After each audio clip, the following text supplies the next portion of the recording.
ಸ್ನೇಹಿತರೆ, ಇಲ್ಲಿ social media ಎಷ್ಟು ಉಪಯೋಗ ಇದೆಯೋ ಅದರಿಂದ ದಾರಿ ತಪ್ಪೋದು ಅನೇಕ ನಿದರ್ಶನಗಳಿವೆ. ಸೊ ಕಸ್ಟರ್ಡ್ ಆ್ಯಪಲ್ ಬಗ್ಗೆ ಅದು ಲಾಭದಾಯಕನೋ ಅಲ್ವೋ ಅಂತ ತಿಳ್ಕೊಳ್ಳೋ ಗೋಜಿಗೆ ಹೋಗ್ದಂಗೆ ಲಾರ್ಜ್ ಸ್ಕೇಲಲ್ಲಿ ಏನು ಸೀತಾಫಲ ಅಂತ ಹೇಳ್ತೀವಿ ಅದನ್ನು ಮಾಡಿ ಕೆಲವರು ಸಮಸ್ಯೆ ಅನುಭವಿಸಿರ್ಬೋದು. ಇದರ ಪ್ರಾಕ್ಟಿಕಾಲಿಟಿ ಏನು, ಹೇಗೆ ಮ್ಯಾನೇಜ್ ಮಾಡಬೇಕು, ಪ್ರೂನಿಂಗ್ ಆಗಿರ್ಬೋದು ಅಥವಾ ಅದು ಅಧಿಕ ಇಳುವರಿ ತಗೊಳ್ಳೋದಕ್ಕೆ ಕೆಲವು ತಂತ್ರಜ್ಞಾನಗಳಿದೆ. ಅದನ್ನು ಈ ವರ್ಷ 2025 ತೋಟಗಾರಿಕಾ ಮೇಳದಲ್ಲಿ ಈ ಡೆಮೋ ಪ್ಲಾಟ್ನಲ್ಲಿ ವಿಜ್ಞಾನಿಗಳಿದ್ದಾರೆ ಲಕ್ಷ್ಮೀಪತಿ ಅವರು, ಅವರಿಂದ ತಿಳ್ಕೊಳ್ಳೋಣ ಸ್ನೇಹಿತರೆ. ಸರ್, ಇದೊಂದು ಈ ಸೂಕ್ಷ್ಮತೆಗಳನ್ನು ತಿಳಿಸ್ಬೋದಾ? ಇದು ಅಂದರೆ ಈ ಸೀತಾಫಲ ಬೆಳೆ ಸಕ್ಸಸ್ ಆಗಲಿಕ್ಕೆ. ಖಂಡಿತ ಹೇಳ್ತೇವೆ. ಎಲ್ರಿಗೂ ನಮಸ್ಕಾರ. ಇದನ್ನೇನು ಕಸ್ಟರ್ಡ್ ಆ್ಯಪಲ್ ಅಥವಾ ಅನಾನ ಅಂತ ಹೇಳ್ತೀವಿ, ಇದು ಅನಾಕಾರ್ಡಿಯೇಸಿ ಫ್ಯಾಮಿಲಿ ಬರುತ್ತೆ. ಅನಾಕಾರ್ಡಿಯೇಸಿ ಫ್ಯಾಮಿಲಿ ಬರೋದ್ರಿಂದ ಏನು ಮಾವು ಮತ್ತು ಸೀತಾಫಲ ಎಲ್ಲೋ ಒಂದೇ ಫ್ಯಾಮಿಲಿಯಲ್ಲಿ ಬರುತ್ತೆ. ಇದರಲ್ಲಿ ನಾವು ಪ್ರಥಮ ಬಾರಿಗೆ ನೀವು ಹೂಗಳನ್ನು ನೋಡ್ಬೋದು. ಈ ಹೂಗಳನ್ನು ನೋಡಿದ್ರೆ ಇದು ಆ್ಯಕ್ಚುಲಿ ಫೀಮೇಲ್ ಹೆಣ್ಣು ಹೂ, ಇದು ಫೀಮೇಲ್ ಫ್ಲವರ್. ಆ್ಯಕ್ಚುಲಿ ಇದು ಏನೇ ಮಾಡುತ್ತೆ ಅಂತ ಹೇಳಿದ್ರೆ ನಾವು ಇದರಲ್ಲಿ ಕ್ರಾಸ್ ಪಾಲಿನೇಷನ್ ಮಾಡಬೇಕು. ಓಕೆ, ಪರಾಗಸ್ಪರ್ಶ ಮಾಡಿದ್ರೆ ಮಾತ್ರ ನಾವು ಇದರಲ್ಲಿ ಕಾಯಿಗಳನ್ನು ತಗೊಳ್ಳೋಕ್ಕೆ ಸಾಧ್ಯ. ಯಾಕೆ ಅಂತ ಹೇಳಿದರೆ ಒಂದು ಗಂಡು ಹೂವು ಇರುತ್ತೆ, ಅದು ಬಾಲ್ನಗರ್ ವೆರೈಟಿ ಅಂತ ಹೇಳಿ. ಬಾಲ್ನಗರ್ ತಳಿ ಗಿಡಗಳನ್ನು, ಅದೇ ಸೀತಾಫಲ ಗಿಡಗಳೇ, ಅದು ಬಾಲ್ನಗರ್ ತಳಿಗಳು. ಆ ಹೂವಿಂದ ಅದು ಆ್ಯಕ್ಚುಲಿ ಮೇಲ್ ಪೇರೆಂಟ್ ಅಂತ ನಾವು ಪರಿಗಣನೆ ಮಾಡ್ತೀವಿ. ಆ ಮೇಲ್ ಪೇರೆಂಟಿಂದ ನಾವು ಪೋಲನ್ ಗ್ರೈನ್ಸನ್ನು ಕಲೆಕ್ಟ್ ಮಾಡಬೇಕು. ಓಕೆ,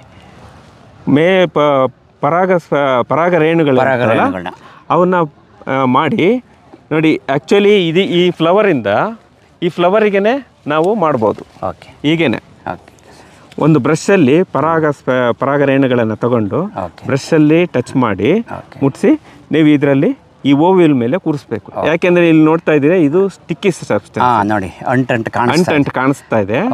ಇದ್ರ ಮೇಲೆ ನಾವು ಆ ಪೋಲನ್ ಗ್ರೈನ್ಸ್ ಅನ್ನ ಹಾಕಿ ಹೀಗೆ ಬಿಡಬೇಕು. ಹೀಗೆ ಏನಾಗಲ್ಲ, ಜಸ್ಟ್ ಹಿಂಗೆ ಟಚ್ ಮಾಡಿದ್ರೆ ಸಾಕು, ಅದಲ್ಲೇ ಅಂಟ್ಕೊಳ್ಳುತ್ತೆ. ಮತ್ತೆ ನಿಮಗೆ ಒಂದು 15 ದಿವಸದಲ್ಲೇ ನಿಮಗೆ ಗೊತ್ತಾಗುತ್ತೆ ಸೆಟ್ ಆಗಿರೋಂಥದ್ದು. ಈಗ ಪರಾಗಸ್ಪರ್ಶ ಮಾಡಿದ್ರೆ ಮಾತ್ರ ನೀವು ಮಿನಿಮಮ್ಮು, ಇದು ಅರ್ಕಾಸಾನ ವೆರೈಟಿ. ಈ ಸೀತಾಫಲ ಅರ್ಕಾಸಾನ ವೆರೈಟಿಲಿ ಮಿನಿಮಮ್ ಆವ್ರೇಜ್ ಫ್ರೂಟ್ ವೆಯ್ಟ್ ಬಂದು 500 ಗ್ರಾಮ್. 500 ಗ್ರಾಮಿಂದ 1 kg ನೀವು ತಗೊಳ್ಬೋದು. ಖಂಡಿತವಾಗೂ ತಗೊಳ್ಬೋದು.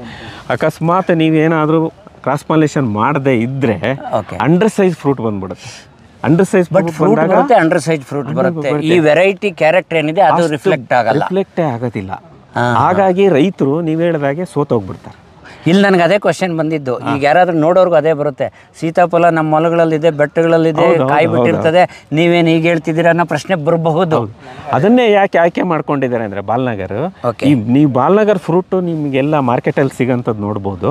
ಪಲ್ಪ್ ಕಂಟೆಂಟ್ ತುಂಬಾ ಕಡಿಮೆ. ಅದೇ ಬೀಜಗಳು 120, 150 ಬೀಜ ಜಾಸ್ತಿ ಇರುತ್ತೆ, ದಪ್ಪ ಇರುತ್ತೆ, ತಿರುಳಿರಲ್ಲ, ತುಂಬಾ ಕಡಿಮೆ. 100 ಗ್ರಾಮ್ ಅಷ್ಟೇ ಇರುತ್ತೆ. ಅದು 100 ಗ್ರಾಮ್ ವೆಯ್ಟ್ ಬರೋದು ಬಾಲ್ನಗರ್ ಫ್ರೂಟ್. ಅದೇ ಇದು 1 kg ವರೆಗೂ ಬರುತ್ತೆ ಫ್ರೂಟ್. ಇದು ಪಲ್ಪ್ ಕಂಟೆಂಟ್ ಜಾಸ್ತಿ. ಮತ್ತೆ ಟೋಟಲ್ ಸಾಲ್ಯುಬಲ್ ಸಾಲಿಡ್ಸ್ ಅಂತ ಹೇಳ್ತೀವಿ, ಟೇಸ್ಟ್, ಅದು ಬ್ರಿಕ್ಸ್ 30 ಬ್ರಿಕ್ಸ್ ವರೆಗೂ ಬರುತ್ತೆ. ಅದಕ್ಕೋಸ್ಕರ ಟೇಸ್ಟ್. ಸೊ ರುಚಿ ಚೆನ್ನಾಗಿರುತ್ತೆ, ತಿರುಳಿನ ಅಂಶ ಜಾಸ್ತಿ ಇರ್ತದೆ. ಈ ತಳಿ ಕ್ಯಾರೆಕ್ಟರ್ ನೋಡ್ಬೇಕು ಅಂದ್ರೆ ಇದು ಕ್ರಾಸಿಂಗ್ ಮಾಡಿದಾಗಲೇ ಗೊತ್ತಾಗುತ್ತೆ, ಈ ತಳಿನ ಅನುಭವಿಸಕ್ಕಾಗಲ್ಲ ನಾವು. ಮತ್ತೆ ಬೀಜ ಕಡಿಮೆ, 18ರಿಂದ 20 ಬೀಜ. ಅದೇ ಗಂಡು ಹೂವಿನ ಬೀಜ ಬಾಲ್ನಗರ್ ಇದೆಯಲ್ಲ, ಅದು 100ರಿಂದ 150 ಬೀಜ ಇರುತ್ತೆ. ಹಾಗಾಗಿ ಅದನ್ನು ಮೇಲ್ ಪೇರೆಂಟ್ ಆಗಿ ತಗೊಂಡು ಅದು ತುಂಬ ಸ್ಟ್ರಾಂಗ್, ವಿಗರಸ್ ಅಂತ ಹೇಳ್ತೀವಿ. ವಿಗರಸ್ ಪೋಲನ್ ಗ್ರೈನ್ಸ್, ಮತ್ತು ವಯಬಿಲಿಟಿನೂ ಜಾಸ್ತಿ. ಬಟ್ ಆ್ಯಕ್ಚುಲಿ ನನಗೂ ಇದು ಹೊಸದು ಅನ್ನಿಸ್ತಲೇ ಇದೆ. ಈಗೆಲ್ಲೋ ಖಾಸಗಿ ನರ್ಸರಿಗಳಲ್ಲಿ ತುಂಬ ಸೀತಾಫಲ ಬರ್ತಾ ಇರ್ತದೆ, 2 ಎಕರೆ 3 ಎಕರೆ 5 ಎಕರೆ ಆಗ್ತಾ ಇರ್ತಾರೆ. ಅವ್ರಿಗೆ ಈ ಮಾಹಿತಿ ನರ್ಸರಿ ಅವ್ರು ಕೊಡ್ತಾರ ಅನ್ಸುತ್ತಾ? ಖಂಡಿತ ಕೊಡ್ತಾರೆ. ನೀವು ಯಾವುದೇ ದಿವಸ ಆದರೂ ಕೂಡ ನಮ್ಮ Indian institute of horticulture research, ಭಾರತೀಯ ತೋಟಗಾರಿಕಾ ಸಂಶೋಧನಾ ಕೇಂದ್ರಕ್ಕೆ ಬಂದರೆ ಇಲ್ಲಿ ನಮ್ಮ ವಿಜ್ಞಾನಿಗಳಿರ್ತಾರೆ, ಕನ್ಸರ್ನ್ಡ್ ವಿಜ್ಞಾನಿಗಳು. ಇದ್ರ ಪ್ರತಿ ಬೆಳೆಗಳಿಗೂ ಒಬ್ಬೊಬ್ರು ವಿಜ್ಞಾನಿಗಳಿದ್ದಾರೆ. ಅದನ್ನ ಖಂಡಿತ ನಾವು ಡೆಮಾನ್ಸ್ಟ್ರೇಷನ್ ಮಾಡಿ ತೋರಿಸ್ತೀವಿ. ಪ್ರೈವೇಟ್ ನರ್ಸರಿಲಿ ಮಾರುವಾಗ ಈ ಮಾಹಿತಿ ಒಂದು ಮಿಸ್ ಆಗ್ಬೋದಾ ಅಂತ? ಅದನ್ನ ಅಲ್ಲಿ ಸಿಗದೇ ಇದ್ರು ಕೂಡ ರೈತರು ಯಾವುದೇ ನಮ್ಮ ಸರ್ಕಾರಿ ತೋಟಗಾರಿಕೆ ಇಲಾಖೆ ಆಗ್ಬೋದು, ನಮ್ಮ IHR ಆಗ್ಬೋದು, ತೋಟಗಾರಿಕಾ ಇಲಾಖೆ ನರ್ಸರಿಗಳು ಅಲ್ಲಲ್ಲಿ ಇರೋದು ನಾನು ಕೇಳ್ಪಟ್ಟಿದ್ದೀನಿ, ಇದಾವೆ. ಖಂಡಿತ ಎಲ್ಲ ಕಡೆ ಇದೆ. ಅವಾಗ ರೈತರು ಮೋಸ ಹೋಗೋದಿಲ್ಲ, ಅವರಿಗೆ ನೋವು ಆಗಲ್ಲ, ಅವ್ರಿಗೆ ಕಷ್ಟನೂ ಬರೋದಿಲ್ಲ. ಈ ಜ್ಞಾನ ಹೊಂದಿದ್ರೆ ಸಾಕು.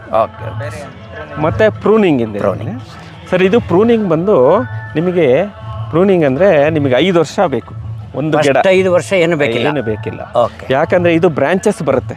ಮೊದಲು 2 ಬ್ರಾಂಚಸ್ ಇರುತ್ತೆ. ಓಕೆ.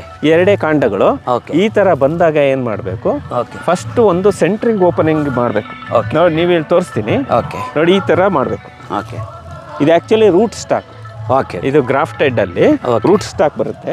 ಓಕೆ. ಈ ರೂಟ್ ಸ್ಟಾಕ್ ಅನ್ನು ಕಟ್ ಮಾಡಿದ್ರೆ ಓಕೆ. ನಿಮಗೆ ಬಿಸಿಲು ಚೆನ್ನಾಗಿ ಬೀಳುತ್ತೆ. ನೋಡಿ ಓಕೆ. ಬಿಸಿಲು ಚೆನ್ನಾಗಿ ಬೀಳುತ್ತೆ. ಅಂಬ್ರೆಲಾ ತರ ಇದೆ ಸ್ಟ್ರಕ್ಚರ್. ಹೌದು, ಅಂಬ್ರೆಲಾ ಸ್ಟ್ರಕ್ಚರ್. ಓಕೆ. ಮತ್ತೆ ಎಲ್ಲ ಈಗ ಸೀಸನ್ನು ಅಕ್ಟೋಬರಿಗೆ ಮುಗಿದೋಗುತ್ತೆ. ಫ್ರೂಟಿಂಗ್ ಸೀಸನ್ ಅಕ್ಟೋಬರ್ ಆದ ಕೂಡಲೇ ನವೆಂಬರ್ ತಿಂಗಳಲ್ಲಿ ಏನು ಮಾಡ್ತೀವಿ, ನೀವು ನೋಡ್ಬೋದು. ಇಲ್ಲಿ ನೋಡಿ ಪ್ರೂನಿಂಗ್ ಕಟ್ ಮಾಡಿದ್ದೀವಿ. ನೋಡಿ ಇದನ್ನ ಕಟ್ ಮಾಡಿರ್ತೀವಿ ಎಲ್ಲ ಕಡೆ. ನೋಡಿ ಇದನ್ನು ಕೂಡ ಓಕೆ. ನೋಡಿ ಕಟ್ ಮಾಡ್ತೀವಿ. ನವೆಂಬರಲ್ಲಿ ಕಟ್ ಮಾಡಿದಾಗ ಮಾಡಿದ ನಂತರ ಏನೋ ಲೇಪನ ಮಾಡಲಾಗಿದೆ. ಹೌದು, ಇದು ಬ್ಲೈಟಾಕ್ಸ್ ಅಂತ ಹೇಳಿ ಕಾಪರ್ ಆಕ್ಸಿಕ್ಲೋರೈಡ್ ಇದೆಯಲ್ಲ, ಅದನ್ನ ಪೇಸ್ಟ್ ಮಾಡಬೇಕು. ಓಕೆ. ಅಂದ್ರೆ ಏನು ಫಂಗಸ್ ಅಟ್ಯಾಕ್, ಇನ್ಫೆಕ್ಷನ್ ಆಗಂಗಿಲ್ಲ ಅಂತ, ಬೇರೆ ಏನಿಲ್ಲ. ಓಕೆ. ಆಮೇಲೆ ಇದನ್ನ ನೀವು ಈ ತರ ಮಾಡೋದ್ರಿಂದ, ಪ್ರೂನಿಂಗ್ ಮಾಡೋದ್ರಿಂದ ಸೂರ್ಯನ ಅಂದ್ರೆ ಅಂಬ್ರೆಲಾ ಶೇಪ್ ಮಾಡಬಹುದು. ನೆಟ್ವರ್ಕ್ ಚೆನ್ನಾಗಿ ಬರಬೇಕು, ಬಿಸಿಲು ಗಾಳಿ ಎಲ್ಲ ತೂರೋ ತರ ಹೈ ಡೆನ್ಸಿಟಿ ಪ್ಲಾಂಟಿಂಗ್ ಇದೆಯಲ್ಲ ಸರ್, ಸಾಂದ್ರತೆ ಹೈ ಡೆನ್ಸಿಟಿ ಪ್ಲಾಂಟಿಂಗ್ ಅಲ್ಲಿ ತುಂಬಾ ಅನುಕೂಲ ಆಗುತ್ತೆ. ಓಕೆ. ಇದು ಮಾಡಿರೋದ್ರಿಂದ ಬಿಸಿಲು ಬರುತ್ತೆ, ಬೆಳಕು ತುಂಬಾ ಚೆನ್ನಾಗಿ ಬರುತ್ತೆ. ಓಕೆ. ಅದರಿಂದ ಬಿಸಿಲು ಫೋಟೋಸಿಂಥೆಸಿಸ್, ದ್ಯುತಿ ಸಂಶ್ಲೇಷಣೆ ಅಂತ ಏನು ಹೇಳ್ತೀವಿ, ಓಕೆ, ಅದು ಆ ಕ್ರಿಯೆ ಚೆನ್ನಾಗಿ ಆಗುತ್ತೆ. ಅದರಿಂದಾಗಿ ಫ್ಲವರ್ ಚೆನ್ನಾಗಿ ಬರುತ್ತೆ. ಓಕೆ. ಫ್ಲವರ್ ಚೆನ್ನಾಗಿ ಬರುತ್ತೆ, ಅದರಿಂದಾಗಿ ಕಾಯಿ ಕಟ್ಟುತ್ತೆ. ಕೆಲವ್ರು ಏನು ಮಾಡ್ತಾರೆ ಪಾಪ ರೈತರು, ಪ್ರೂನಿಂಗ್ ಮಾಡೋದಿಲ್ಲ. ಪ್ರೂನಿಂಗ್ ಮಾಡಿಬಿಟ್ರೆ ಎಲ್ಲಿ ನಮ್ಮ ಗಿಡ ಎಲ್ಲ ಸತ್ತೋಗ್ಬಿಡುತ್ತೆ ಅಂತ ಮಾಡೋದಿಲ್ಲ. ಅದು ಆ ಥರ ತಪ್ಪದು. ಬರೀ ವೆಜಿಟೇಟಿವ್ ಗ್ರೋತೆ ಜಾಸ್ತಿ ಆಗಿಬಿಟ್ರೆ ಫ್ಲವರಿಂಗ್ ಕಡಿಮೆ ಆಗ್ಬಿಡುತ್ತೆ, ರಿಪ್ರೊಡಕ್ಟಿವ್ ಗ್ರೋತ್ ಕಡಿಮೆ ಆಗುತ್ತೆ. ಅದಾಗದಾಗ ನೋಡ್ಕೋಬೇಕು ಅಂದರೆ ನಾವು ಪ್ರೂನಿಂಗ್ ಮಾಡಬೇಕು. ಪ್ರತಿ ವರ್ಷ ಮಾಡಿದ್ರೆ ನಿಮ್ಗೆ ಖಂಡಿತ ಇಳುವರಿ ಚೆನ್ನಾಗೇ ಬರ್ತದೆ. ಒಂದು ಪ್ರಶ್ನೆ, ಇಲ್ಲೇನು ಸುಣ್ಣನ ಅದು ಏನೋ ಅದು ಮಾಹಿತಿ ಕೊಡಿ. ಈ ಥರ ಯಾಕೆ ಮಾಡ್ತೀವಿ ಅಂತ ಹೇಳಿದ್ರೆ, ಇದು ಬಂದು ಬೋರ್ಡೋ ಪೇಸ್ಟ್. ಈ ಮತ್ತೆ ಸುಣ್ಣ, ಹೌದು, ಕಾಪರ್ ಸಲ್ಫೇಟ್ ಕ್ರಿಸ್ಟಲ್ಸ್, ಮೈಲ್ ತುತ್ತದ ಕ್ರಿಸ್ಟಲ್ಸ್. ಓಕೆ. ಈ ಪ್ಲಸ್ ಲೈಮ್ ಸುಣ್ಣ ಎರಡೂ ಕೂಡ ಈಕ್ವಲ್ ಪ್ರಪೋರ್ಷನ್ ಅಲ್ಲಿ. ಅದು ಹಿಂದಿನ ರಾತ್ರಿ 24 hours ಅದನ್ನ ನೀರಲ್ಲಿ ಸೋಕು ಮಾಡಬೇಕು. ಮೈಲ್ ತುತ್ತ ಸಪರೇಟ್ ಆಗಿ, ಸುಣ್ಣನ ಸಪರೇಟ್ ಆಗಿ. ಮಾರನೇ ದಿವಸ ಫಿಲ್ಟ್ರೇಟ್ ಅನ್ನು ಬಿಟ್ಟು ನೀರೇನು ಇಳ್ಕೊಂಡಿರುತ್ತೆ, ಆ ನೀರನ್ನ ನಮಗೆ ಮಿಕ್ಸ್ ಮಾಡಿಕೊಂಡು ನಾವು ಇದನ್ನ ಒಂದು 3 ಅಡಿ 4 ಅಡಿವರೆಗೆ ಪೇಸ್ಟ್ ಮಾಡಬೇಕು. ನೀರನ್ನೇ ಬಳದ್ರೆ ಆಯ್ತು ಒಂದು ಬ್ರಷ್ ಅಲ್ಲಿ. ಇದು ಕಾರಣ ಏನಂತ ಹೇಳಿದ್ರೆ, ಈ ಬೇಸಿಗೆಯಲ್ಲಿ ಬಿರುಕು ಬಿಡುತ್ತೆ, ಕ್ರ್ಯಾಕ್ಸ್ ಬಂದ್ಬಿಡುತ್ತೆ. ಈ ಕ್ರ್ಯಾಕ್ಸ್ ಬಂದು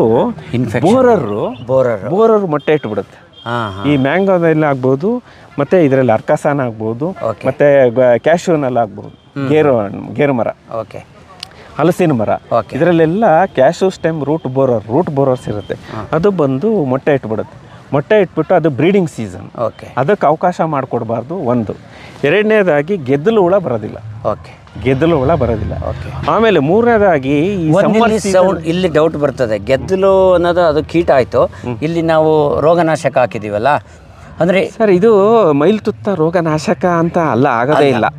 ಯಾಕೆಂದ್ರೆ ಎಲ್ಲ ಅಡಿಕೆಗೆ ಹಾಕ್ತೀವಿ, ತೆಂಗಿಗೆ ಹಾಕ್ತೀವಿ, ಎಲ್ಲ ಫ್ರೂಟ್ ಕ್ರಾಪ್ಸಿಗೂ ಹಾಕ್ತೀವಿ.